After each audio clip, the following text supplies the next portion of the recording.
Bizim dinimizde de, insanlık tarihinde de dil ana sütü kadar ak, anne sütü kadar haktır, helaldir deniyor. Biz anne sütümüz kadar hak olan, helal olan dilimizi istiyoruz. Em zıman-ı hud khazın. Em khazın zıman-ı huva bağırın. Em khazın zıman-ı huva perverde-i bibinin. Em khazın bira zıman eme, bira naslama me, ve naskırını. Yani biz kimsenin ana diliyle bir sorunumuz yok. Türkiye'nin resmi diliyle de bir sorunumuz yok. Biz yok sayılan dilimizin özgürleşmesini istiyoruz. Türkiye'de diğer dillerin özgürleşmesini istiyoruz. İşte bu süreç, çok bunları uzatabilirim. Tam da bunları sağlamanın sürecidir. Eğer başarabilirsek, eğer bugün Bingöl'de olduğu gibi yüzlerle, binlerle partimize bu sürece sahip çıkabilirsek, emin olun güzel günlere ulaşmak, güzel günlerde birlikte acısız, sızısız, gözyaşısız, ekonomik kaygılar yaşamadan yaşayabileceğimiz bir Türkiye mümkündür. Bu mesele çözülmediği için Türkiye'de ciddi bir çürüme var. Türkiye'de ciddi bir rant ekonomisi var. Türkiye'nin bütçesi bir avuç sermayedara ve bir avuç iktidar partisi yandaşına gidiyor. Siz de bilirsiniz. Bu mesele çözülmediği için yerel yönetimler yeterince denetlenmiyor. Bizim yerel yönetimlerimize kayyum atanıyor. Çünkü bizim yerel yönetimlerimiz iyi örnektir. Bingöl'deki gibi Sayıştay'ın 100 tane usulsüzlük tespit ettiği raporlar bizim belediyelerimiz hakkında yazılmaz. Bizim yerel yönetimlerimiz rantçılık yapmaz, yolsuzluk yapmaz. Yolsuzluk yapanı da biz içimizde barındırmayız.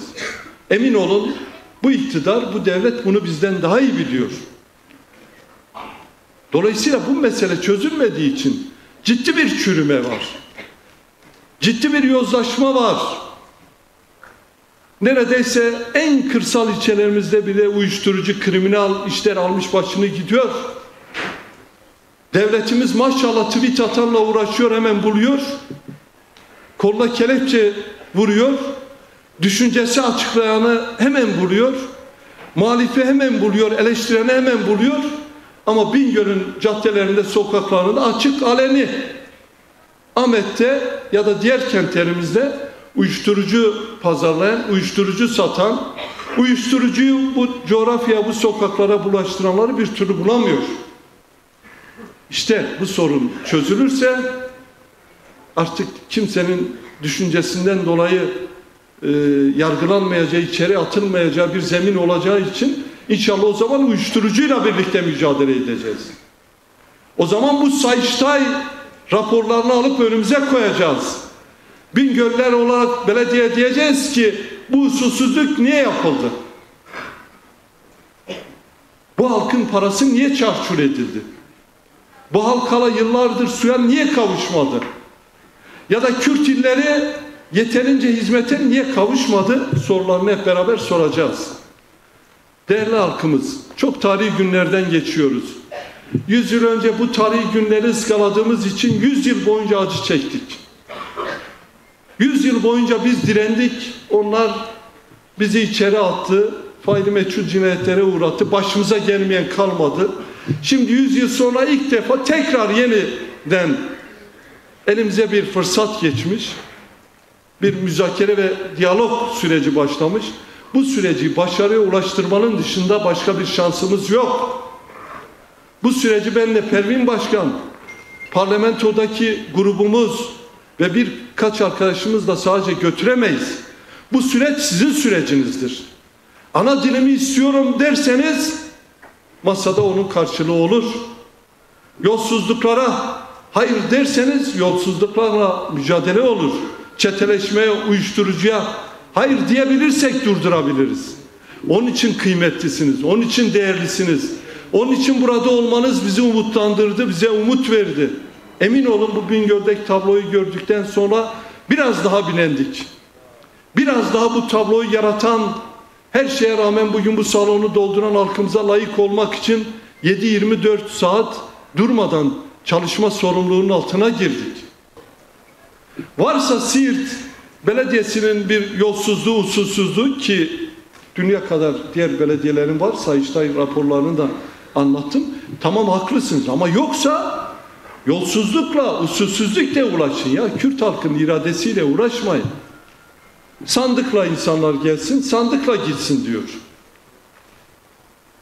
Kürt illerinde neredeyse sanayinin sesi yok. Var mı Bingöl'de, siz söyleyin. Ya Türkiye'nin bütçesi her yere adil dağılsın. Değil mi? Kocaeli'deki fabrikaların, orada kurulan işletmelerin bir bölümü de Bingöl'de olsun, Genç'te olsun. Burada çocuklarımız, gençlerimiz, kadın arkadaşlarımız da iş bulabilsin. Aile ekonomisine katkı sunsun. Bingöllü İstanbul'a göç etmesin. Bingöllü yurt dışına giderken o Karadenizlerde, Akdenizlerde, Ege Denizi'nde boğulmasın. Bingöl yaşadığı yerde iş bulsun, aş bulsun. İnsanca bir yaklaşım olsun. Kendi iradesini özgürce seçebilsin diyor. Şimdi bunun neresi kötü? Buna katılmadığımız tek bir nokta var mı? Lütfen söyleyin. Cezaevleri boşalsın artık. Selahattinler, Figenler, Leylalar, Ayşe Gökhanlar, Nazmi Gürler, Ali Ürkütler.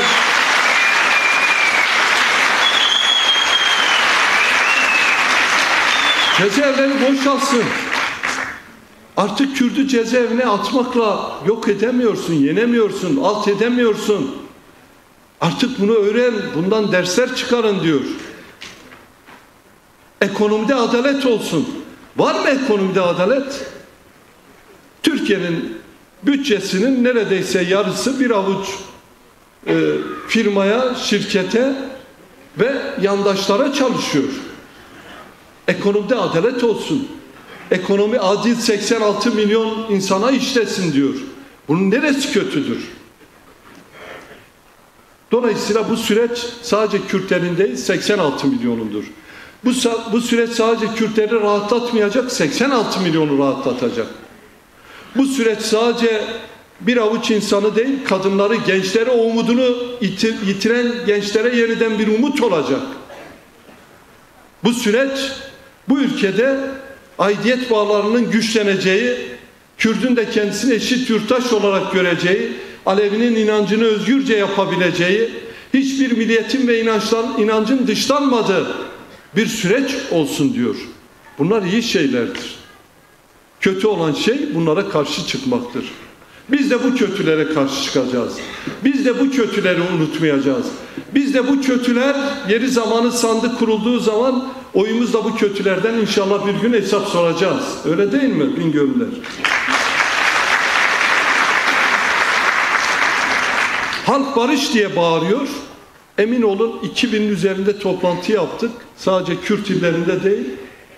Her yerde herkes barış olsun diyor. Ölümler olmasın diye yakarıyor. Barış anneleri feryat ediyor. Meclise kadar geldiler. Ama siyaset meşruluk tartışması yapıyor. Neyin meşru, neyin meşru olmadığını yalan yanlış bir şekilde tartışıyor. Barış en meşru şeydir. Barıştan daha meşru bir şey yoktur. 86 milyonu ilgilendiren bir mesele, vicdan ile bürokratik protokoller arasındaki bir çekişmeye indirgenemez. Bu mesajı alanlar alır. Biz halkın vicdanından yanayız. Çünkü halkın vicdanı diyor ki barış meşrudur. Barışı sağlayacaksak Sayın Öcalan'a gitmek meşrudur diyor. Biz işte o halkın vicdanından yanayız. Barışın bir an önce olması için meclisteki komisyon artık sürelere oynamamalı. Maçın 90. dakikasına geldik. Yeterince uzatmalar da oldu. Artık bir an önce kararını vermeli. Bugün de bir oylama yapılacak. İnşallah oradan da gitme yönünden bir karar çıkacağını da bekliyoruz. Artık gidip Sayın Öcalan'la görüşmeli, bu süreci hızlandırmalıdır. Sadece komisyon gitmemeli. Bence Bingöl'de mücadele eden, emek veren, bedel ödeyen, İdris Balülken gibi sürgünde olan insanlarımızın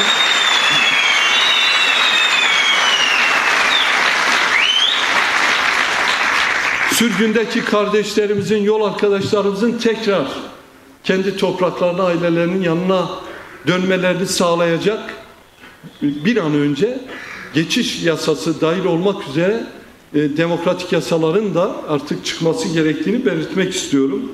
Biz bir taraftan ateş sönsün diyoruz. Ateşi söndüren o itfaiyeciler var ya, onlar gibi bu ateşi söndürmek için 7-24 saat uğraşırken birileri niye ateş söndürüyorsunuz diyor. Bu doğru değil. Biz ateş söndürmek için, büyütmemek için elimizden gelen bütün çabayı layıkıyla ortaya koyacağız. Sağduyu ve vicdanları bu süreçte kaybetmemek gerekiyor.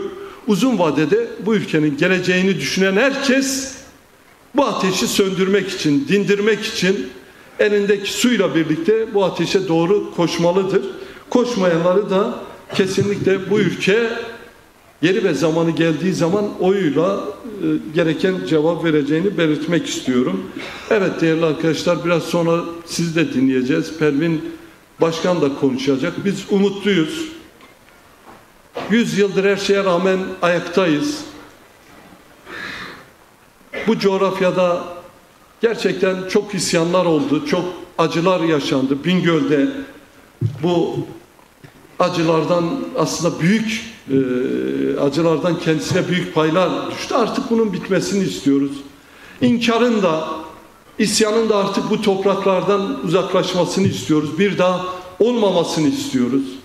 İnkar yerine bir halkın kimliğini, dilini kabul etmek, onun eşit ve özgürce yaşamasını sağlayacak demokratik açılımların ve demokratik altyapının oluşturulması gerektiğini söylüyoruz. Türkiye hiçbir dönem olmadığı kadar buna müsaittir. Parlamentoda grubu bulunan bütün partileri de biraz önce söylediğim gibi bu ateşi söndürmeye, halkın vicdanından çıkan bu sese kulak vermeye, halkın vicdanına göre davranmaya davet ediyorum. Aksi halde kaybettiğimiz zamanı tekrar kaybedeceğiz. Tekrar bu ülkenin ekonomisi, enerjisi boşa akacak. Gittikçe yoksullaşacağız. Gençlerimizi uyuşturucu belasından kurtaramayacağız. Daha da yoksullaşan bir bölge ve Türkiye ile karşı karşıya kalacağız diyorum. Hepinizi bu karşılamadan dolayı bize gösterdiğiniz, bu sürece gösterdiğiniz, Sayın Öcalan'ın mimarı olduğu, baş aktörü olduğu bu süreci böylesine desteklediğiniz için tekrar kutluyorum, teşekkürlerimi sunuyorum.